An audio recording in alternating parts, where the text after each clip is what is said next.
And joining us now to weigh in on this, we have Malu Tikia, political strategist, to help us make sense of the latest Pulse Asia survey. Magandang umaga po sa inyo, Malu.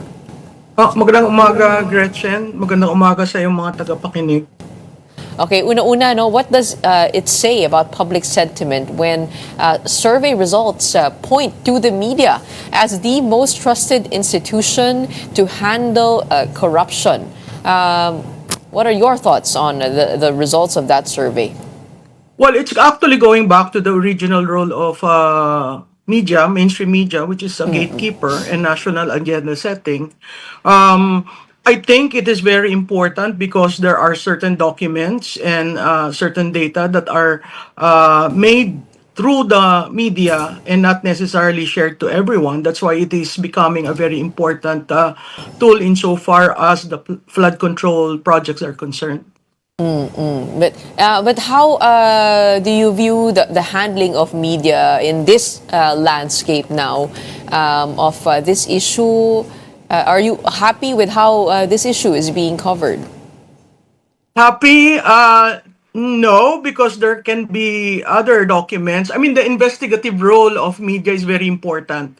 Until now, 200 days plus has lapsed since the declaration of Mahiya Naman Kayo, and we haven't seen really the small committee proponents that actually was the original sin that came in the GAA 2025. So there's not much there. There's not much on the BBM paramedial formula that was authored.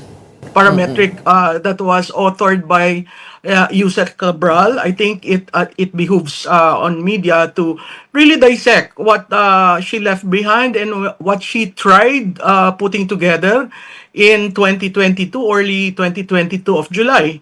So these things need to be pieced together so that the public will be able to see what really happened. The other thing that is missing is really a dissection of the Ilocos Norte as well as the Leyte locables or insertions, and it hasn't come true. So there are certain things that are given focus too much, while the more important pieces of the puzzle to come up with a macro view of what really happened has not been done. 48% expressed little to no trust on the president in handling this, yet he was the one who opened the can of worms. Did you think that the president has somehow lost control over where this has gone? Yes, I do agree with you that he started a campaign without defining the exits. He started the campaign without really understanding the terrain. And like what happened to ICI, we're down to a one-member commission that is going nowhere. The Senate all of a sudden stopped their Blue Ribbon committee hearings, and belatedly they are trying to come back with a different painting on the canvas. So when you come up with a plan such as an anti-corruption drive, you need to be able to define the plan, the objective end, and really not just divert it to the top 15 contractors, naming certain legislators, and not adding the rest. Isa sa mga inaasahan ng taong bayan, syempre, ay may mahuli na big fish. And I had Ronald yesterday here on the show. Sabi niya, kapag walang nailabas na o nahuli, napakulong na big fish before the EDSA anniversary on February 22 to 25, asahan na lalabas na naman ang taong bayan. Do you think the public anger is still at its peak, or this has somehow diffused over the holidays? Sa tingin ko, tumigil dahil meron tayong celebration. Alam mo naman, Gretchen, ang Pasko at ang New Year, big time sa Pilipino yan. Pero, mabilis ang pagpasok ng Enero. We're just on our 13th day of the year, and there's a lot of political noise, a lot of political movements, a lot of trying to make sense on the December 15 deadline, that the big fish, di ba? Sabi niya, may mga hindi masaya Pasko sa dadating na December 15. But nobody, we don't see any big fish. I agree with Ronald, the few times I agree with him, na importante yung big fish. Pero masyado naman siya mabait na iminove niya yung deadline sa Pebrero. Dapat ngayon palang Enero, meron ng makulong, meron ng makasuhan, at merong hindi dilis. Talagang malaking isda. So that you can probably hazard the conclusion that seryoso ang presidente. Yung sinasabing, ako nga ang nag-lead nito ng anti-corruption drive, ako nga, yung linya nila na siya lang sa lahat ng presidente, mukha namang hindi tama yon kasi si Presidente Noynoy tumakbo dahil sa anti-corruption at buong 6 years niya, anti-corruption yung ginagawa.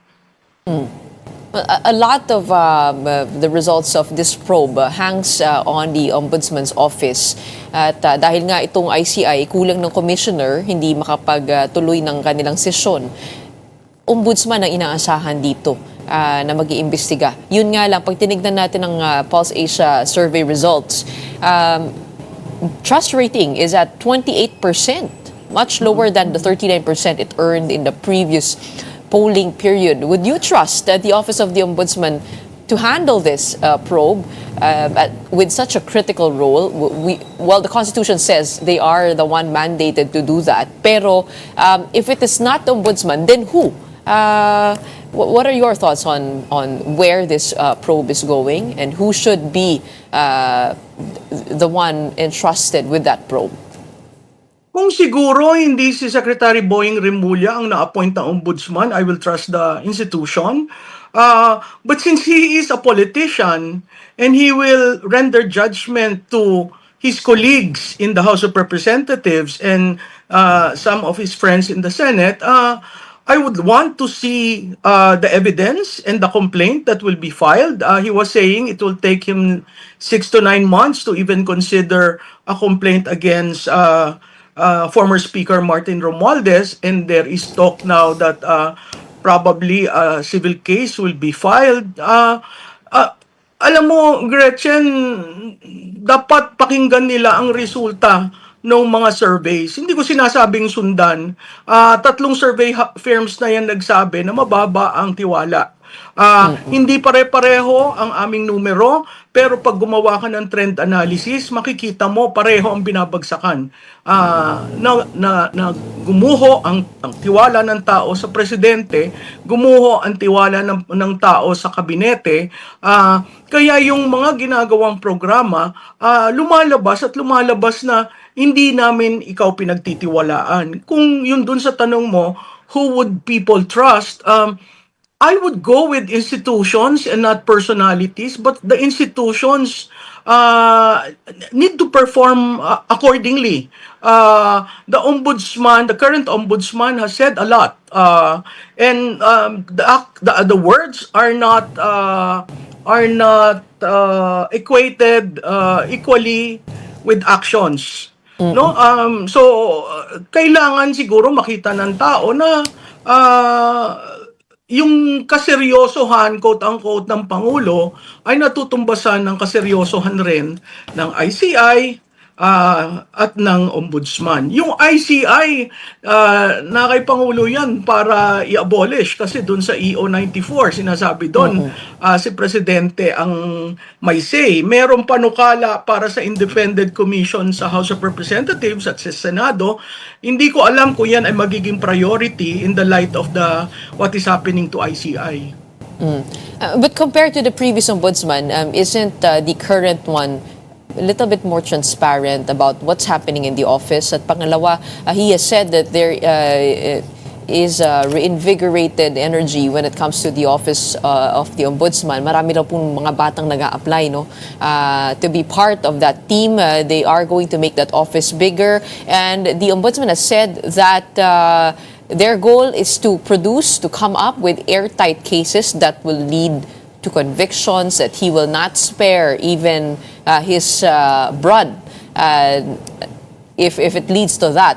Kapag yung may ebidensya na talagang magtuturo dito sa mga guilty sa flood control probe. Gretchen, that's good. All those plans are welcome by the public. I welcome them. Surely it leads to institutional strengthening. But plans need to be seen in the light of actual rollout, actual implementation. Just like what they claim on GAA 26. They said it's the cleanest budget. If you do a line item analysis, it's not. But the challenge there is, how do you implement when you branded it as the cleanest? Will there be full discretion by the president? Will the discretion be regulated? Will Congress do an oversight? So ganun din sa ombudsman.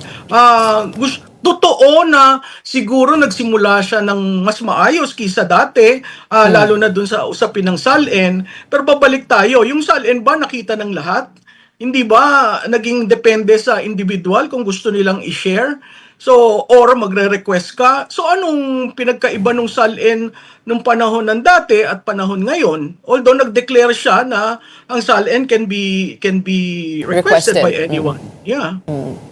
Okay, now there's another thing that we're watching out for, and that is the movements in the House for impeachment complaints. There are possibly 2 impeachment complaints that will be filed. Para po sa inyo, what are you hearing about that? And ano kaya mas malakas ang force behind it?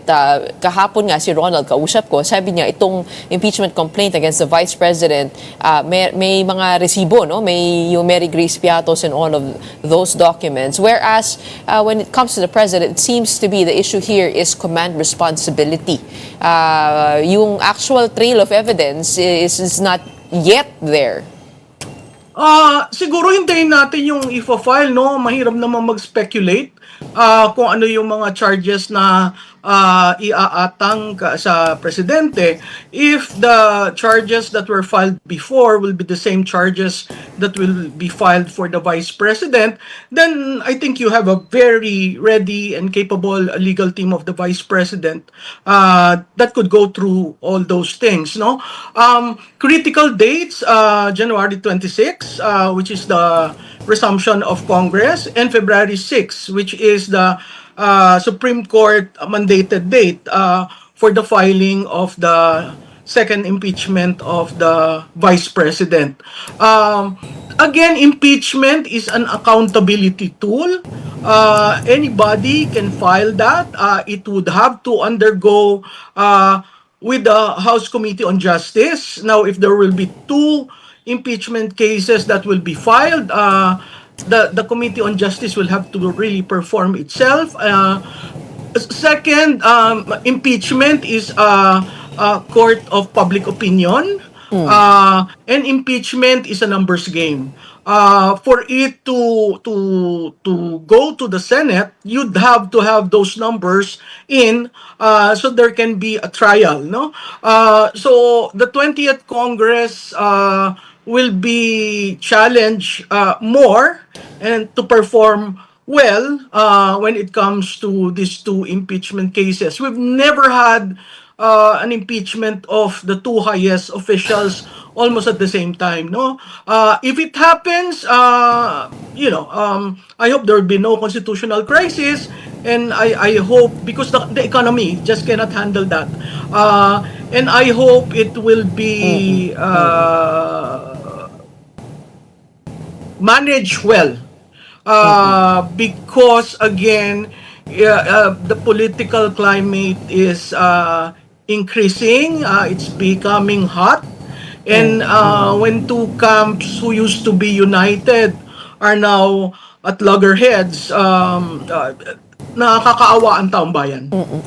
But to your estimate, what is the possibility of getting to that battlefield, the impeachment court opening up once again for this? Won't that keep the House's hands full kapag dalawang impeachment complaint ang nakalusot o kahit isa lang?